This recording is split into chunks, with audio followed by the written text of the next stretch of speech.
How's everybody doing today?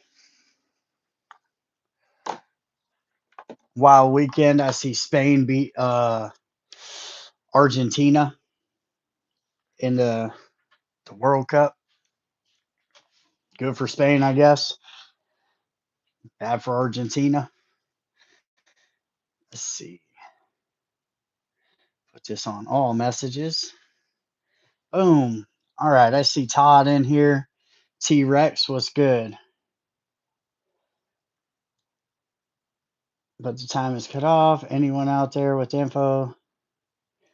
I see a note for tonight. Huh.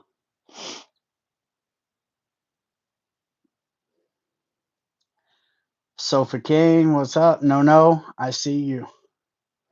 Kurt. All right. So, more information is coming to light. Let me grab this other phone real quick. Uh, more information is coming to light about what went down at the Cadillac Ranch, and it's kind of a weird situation, really. You got this dude Frank. He owns like a custom shop for motorcycles, and I guess 7 years ago he did a business transaction with a dude. He fixed his bike up. Dude had a problem with the work that Frank did. Didn't like it. Wanted a refund. These fools been beefing for 7 years over this, and it all came out in this Cadillac Ranch. Frank goes with his son. I believe that's the right. It's hard to tell who's which one's which with the son and the father, but anyway, it goes. They go to Cadillac Ranch. This dude that he did work for sees him, runs down, bing, bing, bing. Frank has a banger on him. Banger hits the ground, ends up going off and hitting, from what I understand now, a Diablo member from the Diablo's MC in the chest. And the Diablo members got on old Frank and boobop mollywopped that fool until the cops came, right? Then Frank's like, hey, I didn't light that off at him. I was busy over here getting mollywopped. I'm not the one who pulled on him like that. Now I'm kind of hearing it might be friendly fire. Anyway, it goes. This was brought to my attention. Let's pull this up. Frank's shop got we're gonna call it smoke bombed, if that's the right term. Because something was thrown through the window that caused smoke at Frank's shop, allegedly. And that's right here. I got the dispatch from that call.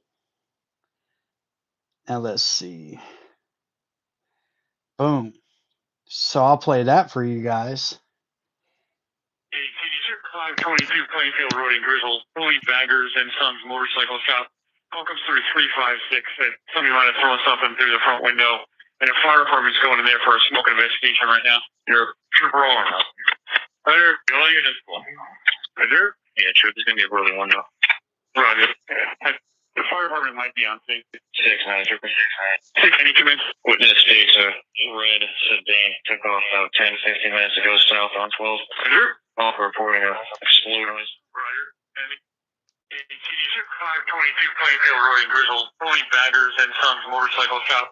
Call comes through 356. Somebody might have thrown something through the front window. And the fire department's going in there for a smoking. So now he's getting the you better get out of town. And so far, 8 people have been arrested. You have the Diablos member. There's a GoFundMe if you guys want to go donate to that. I take no sides in this. If you don't know anything about the Diablos, so I do know this. They were the ones involved. If you remember, Mike P from SFV was in a indictment a few years back, right? Part of that indictment was Big Joe Kaplan's son, I think Tom from New Rock, uh, Mike P. They all got arrested because allegedly, although they were convicted on most of this, uh, the Diablos used to be supporters, or they get along now again, which is weird, but the Diablos supported the Hells Angels and then they pulled that support or something like that.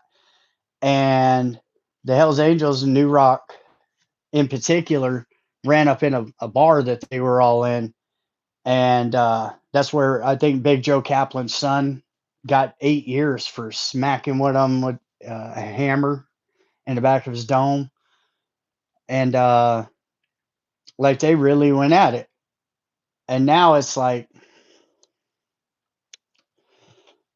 I mean, they showed out at this run. They weren't punks about it. Like whoever picked that thing up, hit one of their members in the chest. They jumped on old boy thinking it was him. He was originally arrested as the one who fired off that shot. But it turns out they've done like GSR, the gunshot residue, all that. It's not him. So if he's not the one that did it, then whoever did still out there. I mean, we could sit here and speculate a whole bunch on who picked that thing up off the ground. I'm not going to though. Like, why lay a case on somebody like that?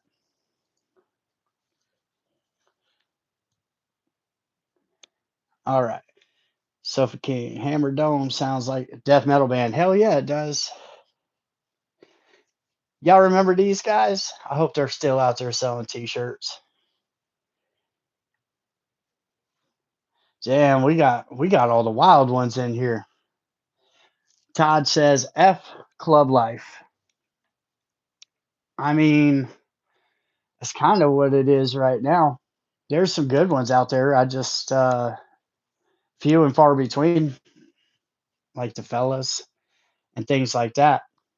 I was watching a documentary, and I might steal their thunder and come in and do my own about Brotherhood MC and the Vagos and that incident that happened between them. Like it's been a while. It's been like 10 years. Maybe it was 2010, maybe 15 or 16 years ago. What's up, social rejects? That incident with the Diablos and HA happened at a restaurant in Poughkeepsie, oh, Poughkeepsie, New York. That's like an hour from me. I remember when it happened. Yeah, Isaac. Uh,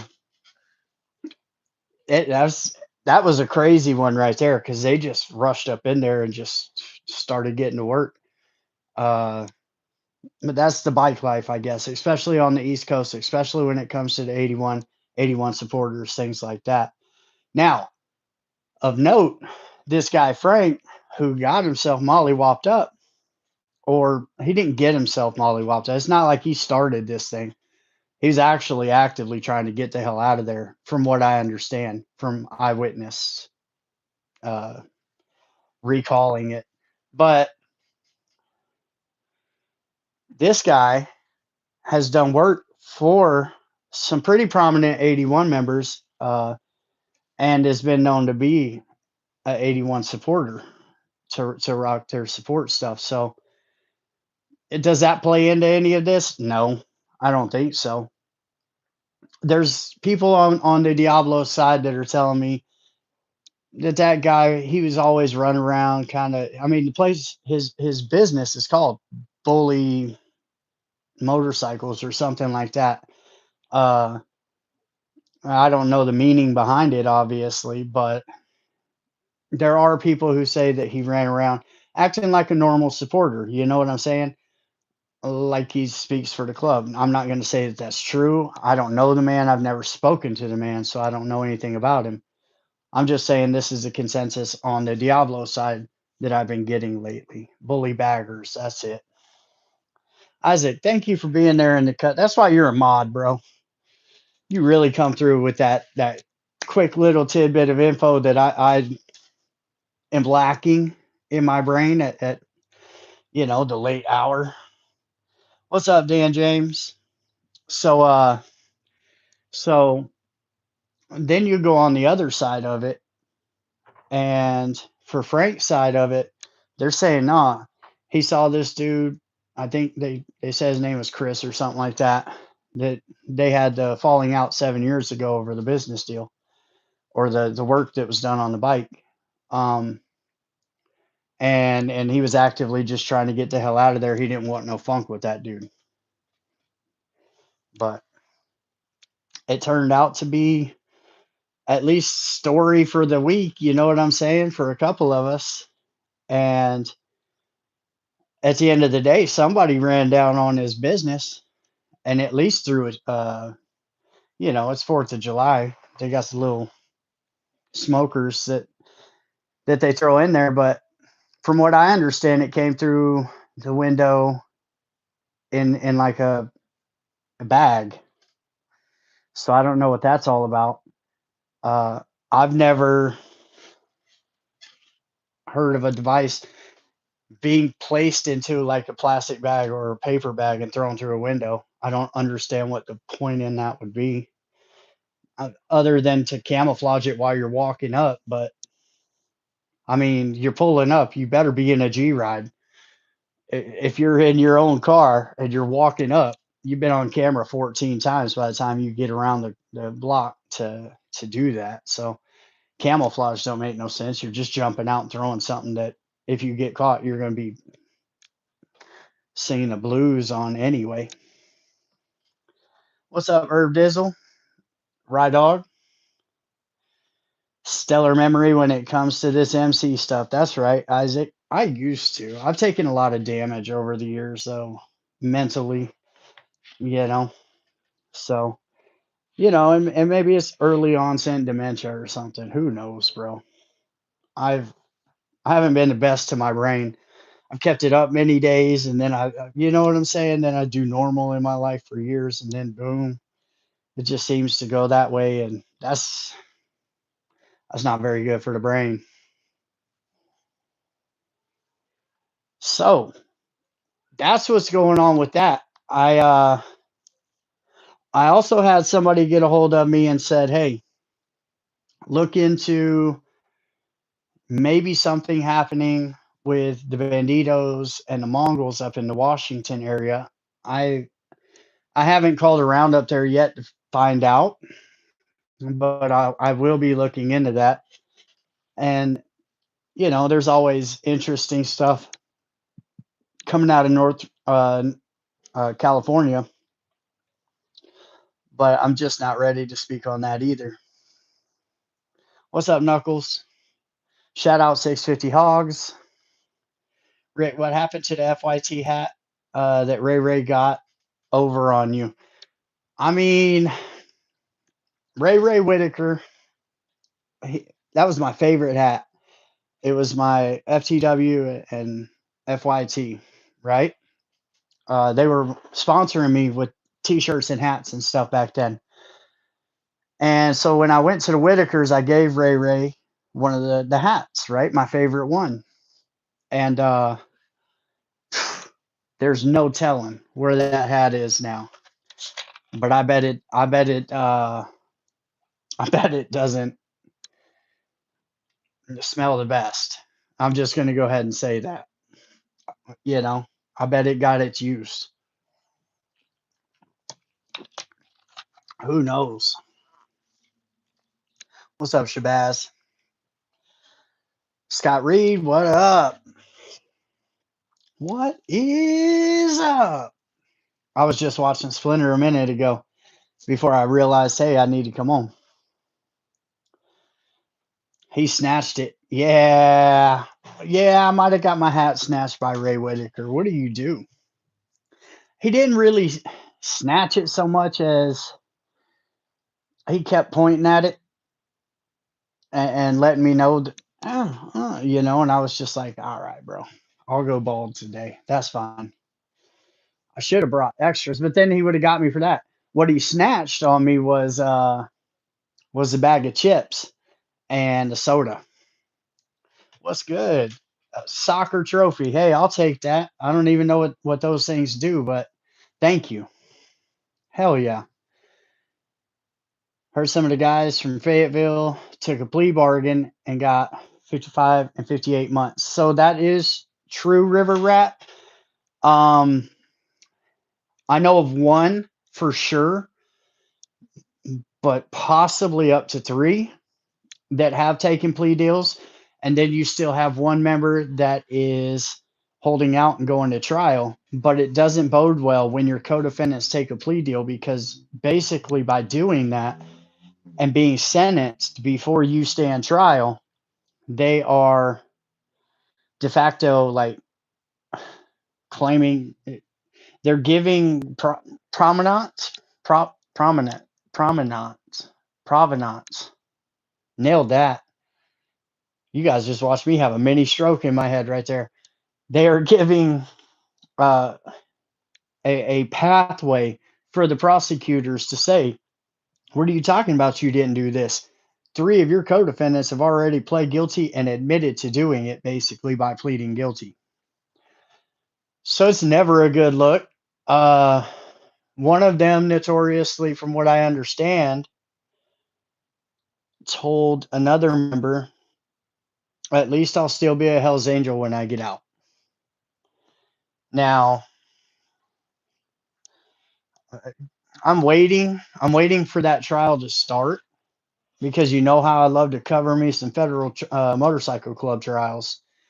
Precedents. Boom, nailed it. Isaac, thank you. Anyway, uh, I'm waiting for that to start, and then I'll cover it. But yeah, at least one that I'm aware of, and possibly up to two more, have taken plea deals. The crazy thing is it's a state case, right?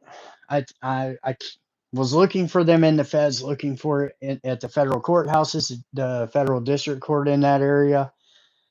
Uh, and I wasn't finding anything. And this, what we're talking about here, is, to catch everybody up if you don't know, is Fayetteville Hells Angels caught up at a Dairy Queen. All right, it wasn't a Sonic, like I said before. So I got roasted in the comments over saying it was a Sonic. Same shit to me. Caught up to a pagan. They get into a good old fashioned duel, and the pagan gets hit. And the Hells Angels and I believe the Red Devils, if I'm not mistaken, were arrested in that. And one has already taken a plea deal for, I believe it was 55 months, like you said.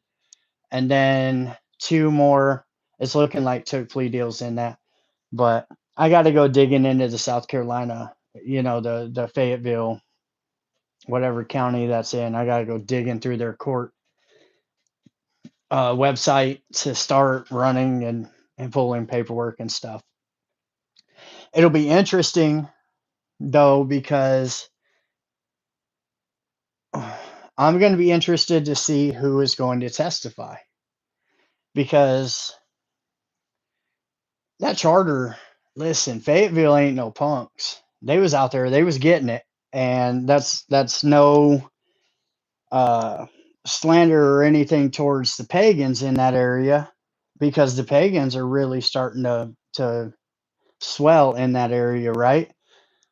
I have a hunch that they're about to be a problem for the Wilmington Hells Angels, because there's very few. There's only like maybe 6 or 7 Wilmington Hells Angels right now that I'm aware of, maybe less, and they're the only thing holding the line to Myrtle Beach.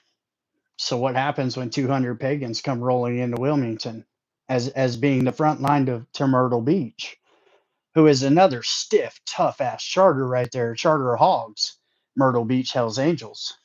So, these are the things that I think about in my head when I when I'm thinking about the East Southeast Hells Angels charters, particularly North Carolina. So we'll have to see. Oh, never again. We got an Unk alert. Thank you. Sofa King with the chili. I appreciate those. Like I said, I'm not sure what they do, but I definitely appreciate those. Wide Eyes, I see you in here. That's anarchist underscore 3350. He's native. He did time in the feds. He has a channel now.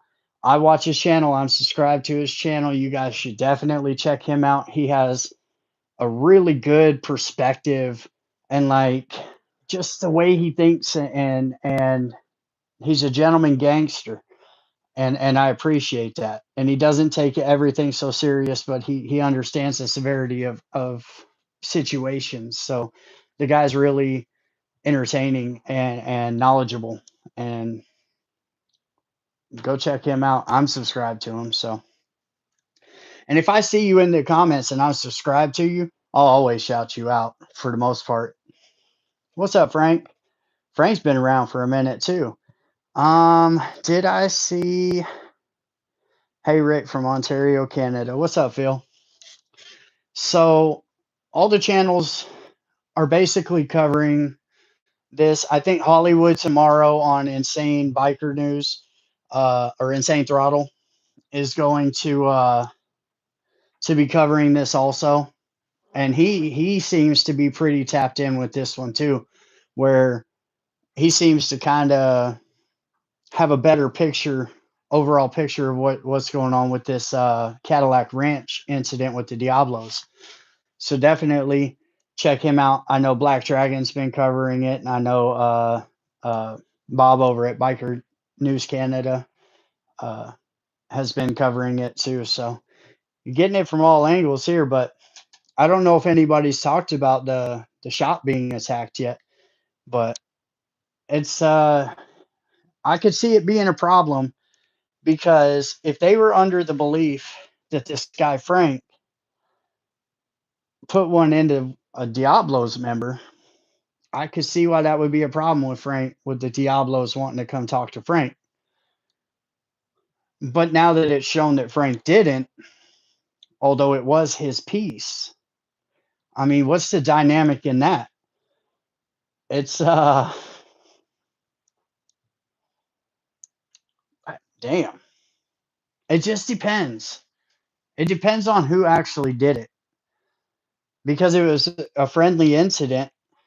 Well, not a friendly incident, but you understand, if a friend of the man who was hit is the one who actually did it and it was by accident, maybe he was picking it up and didn't know what he was doing. Maybe he didn't have the, the good control over the pointer finger, Who knows? Who knows? There was a Charlie patch out there. Uh-oh. No news about Neptune's net. No. So I haven't really been digging though. Um, I figured that it would just come out. But here's the thing, especially in California and anywhere from the Central Valley up, it seems like anything that's been happening in the motorcycle club world between clubs has immediately been like, I get denied when I put in FOIAs through California Highway Patrol. Has never once given me a bit of information when I put in to try and get information from them, right? With media, because you got media credentials doing this, right? Uh, Things like that. I feel like everything gets sealed almost immediately in that part of the state and goes to a wider indictment that they're just going to run down everybody's throats if they can. So, Nordic Wave, Lop Lop got it all wrong. I mean, hey, listen, here's what I won't do with Lop Lop. I won't take away the man's flowers for he definitely has the ambition to get a hold of people in the background. he will definitely call a motherfucker and say, "Hey, can you talk to me about this?" Right? So he does get information that way. It's just I don't agree with other things when it comes to him. So that's my problem with him. I haven't watched anything that he's covered on this. Uh, so I don't really know what he had to say. I'm not going to watch a guy that I even if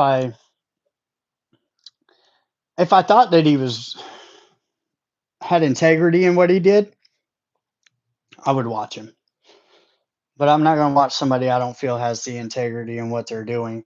Uh, they're in it for the money, and that's just my personal feeling on Lop Lop. Take it for what it is. Matty O, what up? What up, Playboy? Hey, Matty, we were just talking about the night the Hells Angels ran in and started smacking Diablo's members in Poughkeepsie. Hell of a crazy night, from what I understand. And everybody took a plea deal in that case. Um, Big Joe Kaplan's son, I believe, was a prospect for New Rock at the time that it happened. He ended up getting like 8 years or 10 years or something for running in and taking the ball peen out. Right? I believe, got the most time in that indictment. Mike P. I think he ended up on federal probation when he took a plea agreement for a lesser included charge on on the dope count. So basically, what the feds did was they said, "Hey, instead of calling it blow, we're going to call it green, right? Bud Bundy."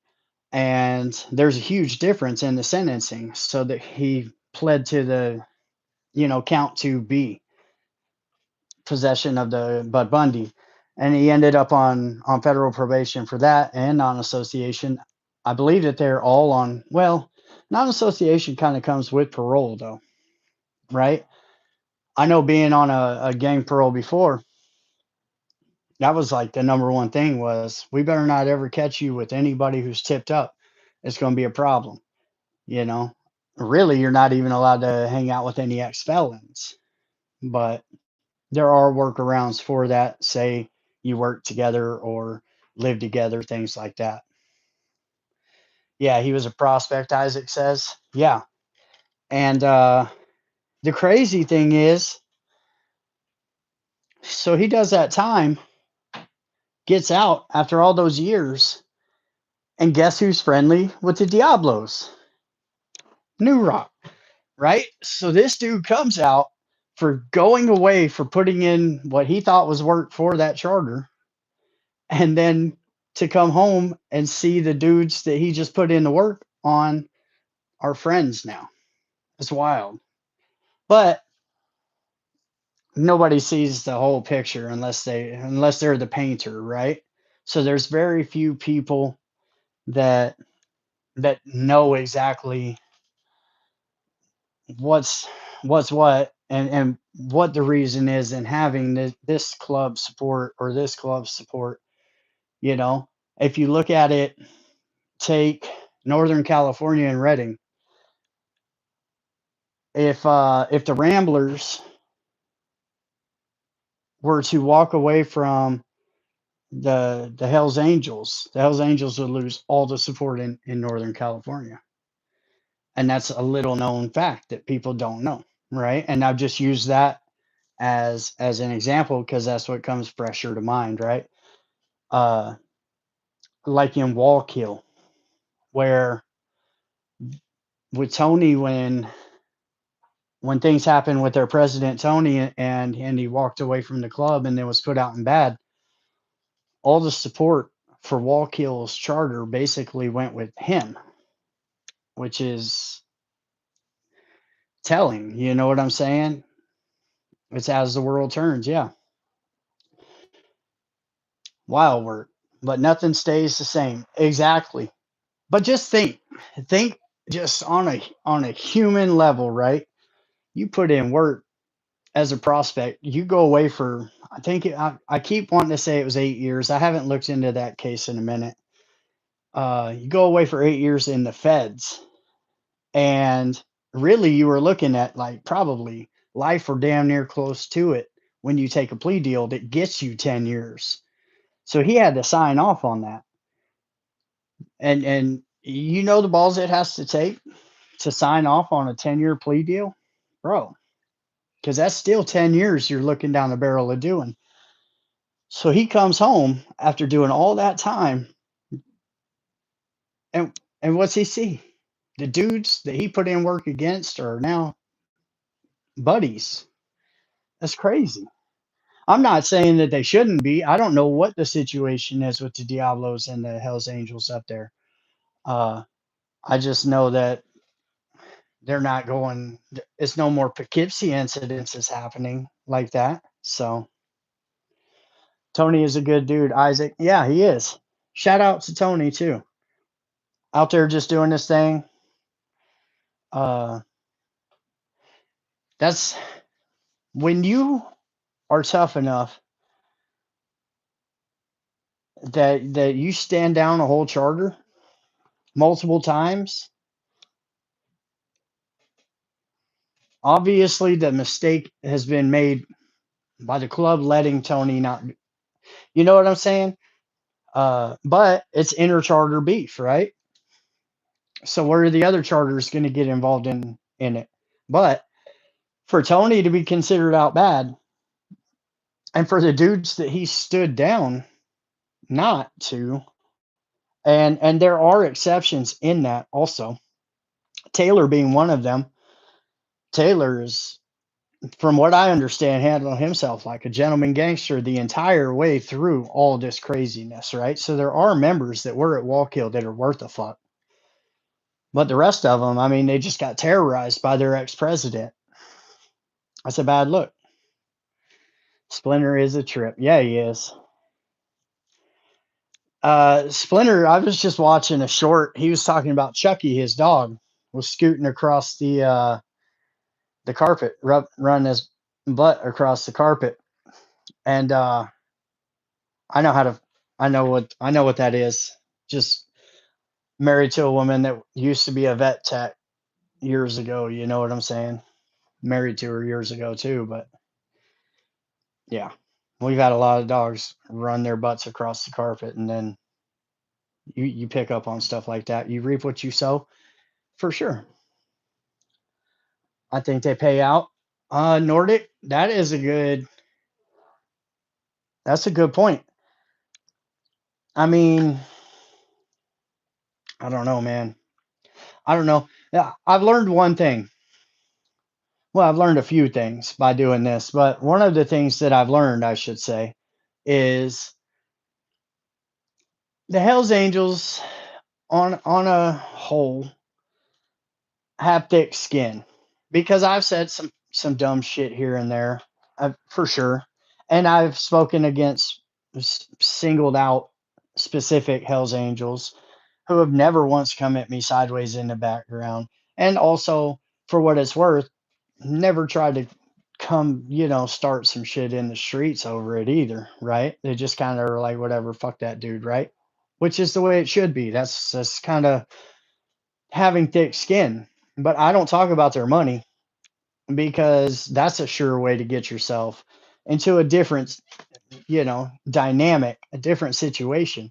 You start talking about people's money, you start talking about stuff like that. I'll talk about federal cases and shit like that all day long.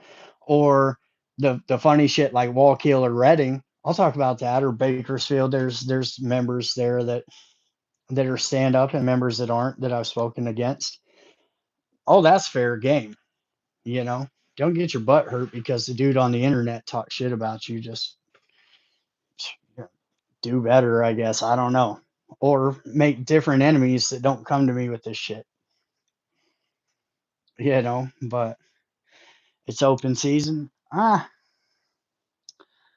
don't think so, because there's charters. Look, I just told you how Wilmington isn't looking very good right now with what's been going on with them. But right down the street is Myrtle Beach, who is like sick with it, right? Or Fayetteville, who absolutely showed out in a motorcycle club way. Fayetteville Hells Angels, nobody can take anything from them. Them dudes was out there getting it.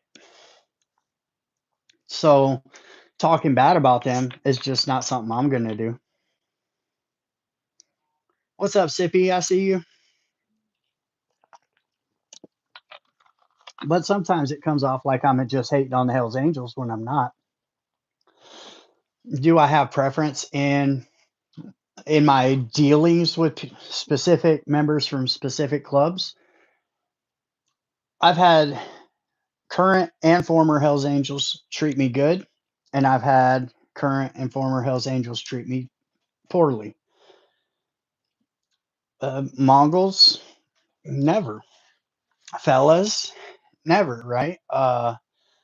Hell, even the Vagos, and I did a Vice TV uh, documentary about the Vagos. And you know what the Vagos had to say about that? Hey man, cool. You did good. You know, there's things that I missed or things that I should have said that I didn't or whatever. I got more hate from the Hells Angels side than I did the Vagos side for doing the Vagos documentary. How's that work? Because all I did was get up there and kind of speak kind of to the truth of it or the fact of it. Uh, and some people got upset about it. It is what it is, man. It happened. It happened in the public eye. So it's not like I was speaking out of turn. I was just speaking about something that you can readily find on the internet and just happen to talk to people involved or know some of the people involved, things like that. So, and shout out to them. Hey, Bigfoot, I see you in here. What you doing? Sent me 100. I don't know what that means. Big Rob Sacto, what's good, brother? I see you too. So I got a hold of Muppet today. He's finally out from Florida prison. I'm not going to say where he's at because I don't know if he wants people to know where he's at, but shout out to Muppet, who is now a free man again. Muppet is my bro from Nevada.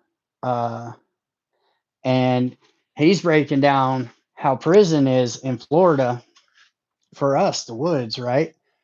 And it's interesting. I might have Muppet come on and just to talk about his time in Florida Department of Corrections, actually. And you guys will get to meet Muppet, who is a trip. Muppet's wild, but a good dude, a great dude. Just he's a trip. He's Muppet. So Casino Po Bob. Okay. Well, if that I haven't heard about any of that, but if that's a member of the Po Bobs that passed away, Casino, rest in peace. Watching from Vancouver. What's up, Haji? See, that's another the Vancouver. Look, Vancouver Hell's Angels. You'll never catch me coming sideways about them, except uh, they may have been given bot burgers by the pig farmer. Now that's not corroborated in any manner. Like nobody's come to me and said, "Man, I think I had one of them bot burgers that dude was feeding people at the biker runs that he was holding out there in Vancouver." But there are people that were at those runs that said that they think maybe it's possible that they were served 304 burgers, which is crazy, bro. Uh, Other than that, though, Vancouver, they found a way to make money and they made a lot of it. A lot of it. Them dudes are out there getting it. And they had a lot going on too. I should do some profiles on Vancouver. And I think they had a P out there that owned like a bar and restaurant. He owned like half the town or something. Wasn't there an issue that went down where he was sent to the upper room, if I'm not mistaken? Crazy. See, this is how stories start in my head, where I'm like, oh, yeah, I read something about that a year ago. I should probably look into it. And then I start digging into it and I find something crazy in the story, right? And I go, that's it. I'll do that story, right? And I know I got Big Vinny, the Canadian pig farmer, the Vancouver pig farmer. I got, a couple of things. Herb Dizzle, how dare you? How dare you send makeup brushes? I sent one of those to Breeze, but yeah, we haven't really talked in a minute. The Rock Machine. Hey, the Rock Machine, I should do a profile on, but I have an issue with the Rock Machine in the US right now because of, and I looked it up for myself. The man who owns the rights to the logo for the Rock Machine in America and is credited for reopening the Rock Machine in America is also on the list. And I looked that up myself, and I can't get behind that. That's why me and Harley had so many issues in the beginning for a year. For a year, all I did was talk shit about him basically, and then to find out, hey, I was wrong. But on this, I'm not wrong. I literally went and looked. He's on there. So salute, Rick, stopping by, showing respect to you. Thank you very. Oh, Mondo, is that Mondo from the beginning of the channel, Mondo? Damn. So far, so good. Their national P is no good. I was the one who sent you the stuff regarding him owning the patch, etc. in the background on IG. Isaac, there you go.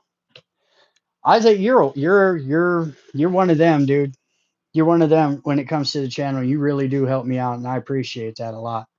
I just want to tell you. But yeah, he you know, you root for these I wish uh I wish that those old clubs that lost their history and their patches basically would, like the first New York charter. Can anybody tell me what the name of the club was that, and it wasn't the Chinglings, but there was a few Chingling members that came over uh to start New York basically, but the Hells Angels, there was the Aliens. That's it. Boom, Matty Odell. Thank you. So things like you hate to see the Aliens patch just gone, the Dirty Dozen patch just gone, right? Like these are historic clubs, and say the Rock Machine, who gave the Hells Angels one hell of a run for their money up in Canada. Nobody can ever take that from the Rock Machine. They went to war. They really went after it. And it was commendable how hard they fought, right? So you take something like that, and then all of a sudden it's just gone. But wait, it's back. All right, cool. Hell yeah. Just for nostalgia's sake, that's cool, right? Same with the choice, right? But then you see who the leadership is in America for the Rock Machine, and you're like, I can't. I can't catch myself. If he wasn't involved, people like me would be more apt to jump on board, not promote your club, but you know what I'm saying? Give your club more flowers, but you can't have that at the top. You just can't.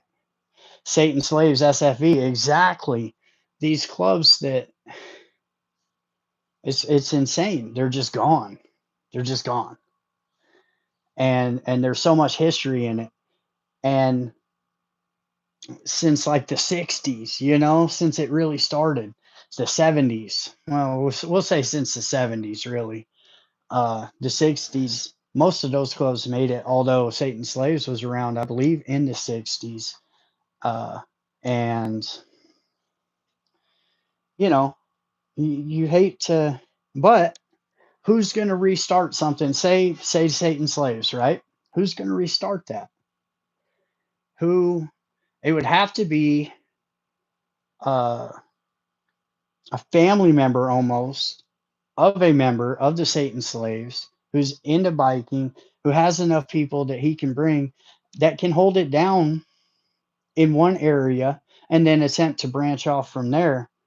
Uh, so it's a daunting thing, you know. I wouldn't want it. I wouldn't even have time in my life to think about how I would go about starting a motorcycle club, you know. But somehow these kids do it. These kids are running around getting their 1% patches uh, sewn on, and it's like you don't even know what you're doing.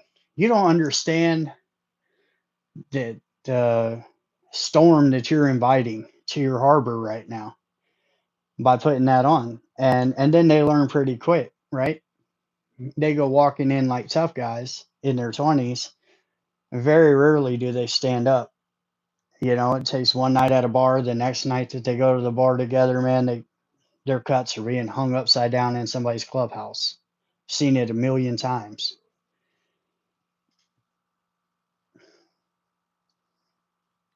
Let's see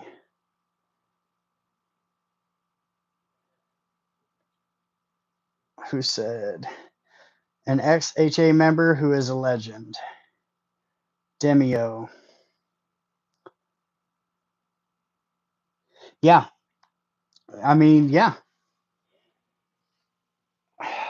Still, I, I'm guessing that you're talking about George Christie, old Gus himself. Uh,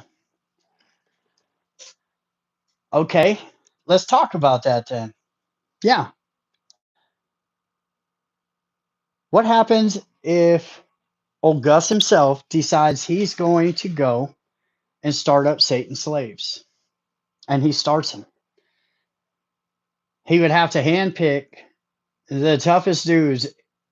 I mean, you SFV is pretty spoken for, right? The Hells Angels are there, the Mongols are there, uh, Sundowners are there. There's multiple clubs in SFV. I believe Fagos are there.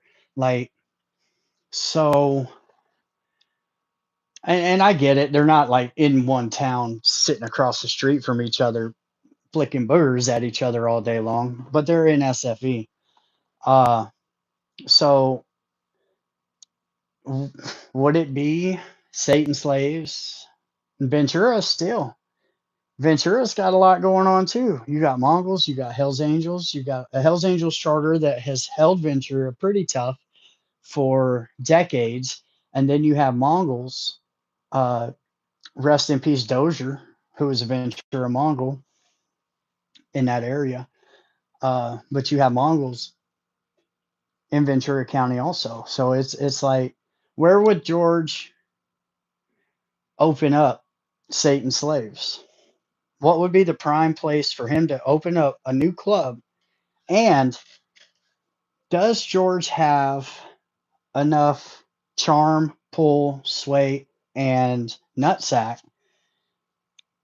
to be accepted by whoever the major dominant is that's closest to the two major dominants, really, that are closest around wherever he opens up? And this is all hypothetical, by the way. Somebody should go on George's channel and say, hey, how would you open the Satan slaves, George? Because he answers questions in his videos. I should go over there and do it. I'll do it. I'll fall on that sword for you guys. I still watch George's stuff. Of course I do. He's a historian. And just because me and Rob have uh, a beef against him, right? Which isn't really a beef. It's just, it is what it is at this point. Uh, doesn't mean that there isn't still redeemable qualities when it comes to George Christie and watching George Christie. I watch him. Got to. Sons of Silence were huge. Yeah. Well, they still barrel around Colorado. They still uh they show out Them dudes ain't no punks for sure. Sons of Silence ain't no punks at all. Plus, I think they're up in like Wyoming or Montana or somewhere up in there. And what other state? Maybe it's Montana, Wyoming, and down in maybe New Mexico or something like that. I went to it was in Utah actually, so they must be in Utah at least right there in that area that I was in. I went to a Harley Davidson event out there when I was traveling, and that's where I picked up my white boy hat up there. Was at a Sons of Silence. They were the main club there at that event. Totally cool. Totally tough as nails. Wild bunch, but good bunch. Yeah, extremely secretive. I would agree with that because even when things pop off with the Suns, I rarely hear about it other than it being in the news or in the court system, right? So I don't have any ends with the Sons of Silence, but I haven't really gone to look for that either because listen, if you're on if I'm talking about you on my show, there's either a personal agenda, favor for friends, so I'm just coming after you, dogging on you or something, right? Um, or you're doing something right sometimes, or you had a interesting court case, and I find it interesting, right? Uh, a interesting case is what got me to where I'm at on YouTube right now. Bakersfield, Fresno, Sonoma, things like that, right? All these profiles that I do on either people or cases. Uh, Reno Dave, I just did that one, or the prison systems. When I'm talking about Nevada prisons or things like that. Like so, the clubs like say Galloping Goose. Besides what happened like a year ago or whatever in that bar, maybe it was a few months ago. Uh, I spoke a little bit about that, but just because it was the big news in the biker news community. But clubs like Sons of Silence, Galloping Goose, Highwaymen, who just buried a prominent member, rest in peace to that member, up in the Detroit area. Uh, these types of clubs, even the Warlocks in Florida, besides the thing they got in with the Mongols, you're never going to see me just doing news on the Warlocks because they got their own thing going on. Like I have the clubs that I deal with, and that's what particularly helps me. And it's the same for all of the other creators in this genre, right? You have Hollywood, who has his connections in the middle of the country and the East Coast, and then you have Black Dragon, who has uh, just relationships with every club, really, or Biker News Canada, who was an outlaw in Canada, right? So, you know, we all have our own lane, and that's how we coexist. But for the most part, Sons of Silence just won't ever be on my radar. Uh, I mean, there's incidents, there's things that happen, but I like to see resolution through the courts, or at least it going through the courts to talk about a lot of stuff. Nevada got weird. You're not lying, Rick Rock. Uh, Nevada got real weird. I'm not gonna bullshit. The prison system, the tips, everything, the AW. I'm not really gonna speak on tip business. It's just all weird right now. It's all kind of I don't know. It's not what it was before. 20 years ago, 10 years ago, when I got out of prison. I don't know, what's that? 15 years ago or so, right? It's like it's a different time, different age, different people, and different situations, different alliances, different everything's different. New It's a lot like with the Hell's Angels. What's going on with the Hell's Angels, right? You have certain people that make you look bad, and then